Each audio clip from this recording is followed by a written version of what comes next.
नमस्कार, सत्यदर्शन न्यूज मध्ये आपले स्वागत आहे. मी पायल शहा. एक नजर टाकूया आजच्या ठळक घडामोडीवर. सोलापूरकरांची घोर निराशा. 5 ते 6 दिवसाआड पाणी. भाजपच्या कारभारावर नरोटेंची टीका.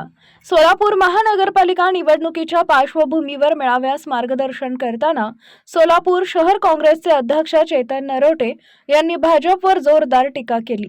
ते म्हणाले की सोलापूर महानगरपालिका निवडणूक ही धर्म किंवा जातीपातीच्या आधारावर न होता शहराच्या मूलभूत प्रश्नांवर झाली पाहिजे.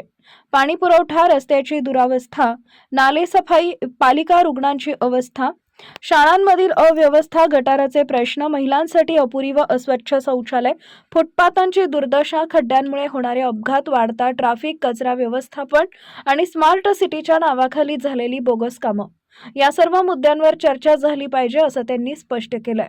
2017 मध्ये केंद्र व राज्यात सत्ता असल्यानं सोलापूर महानगरपालिकेची सत्ता भाजपकडे दिली, मात्र जनतेला केवळ निराशाच पदरी पडली असा आरोप त्यांनी केला. 365 दिवसांचा कर भरूनही 5 ते 6 दिवसाआड तेही रात्री अपरात्री पाणी मिळते. स्मार्ट सिटीच्या नावाखाली फसवणूक झाली, बोगस बिलं काढली गेली, युवकांना रोजगार, उड्डाणपूल, विकास कुठं दिसत नाही असा सवाल त्यांनी केला आहे. मेळाव्यात भीमराव शिंदे यांच्या महापालिकेतील अनुभवांचा उल्लेख करताना उदयशंकर चाकोते, विश्वनाथ साबळे, नागनाथ कदम, ॲडव्होकेट केशव इंगळे, NK क्षीरसागर, अशोक कलशेट्टी, मधुकर इंगळे, तिरुपती परकी पंडला यांच्यासह इतर मान्यवर उपस्थित होते.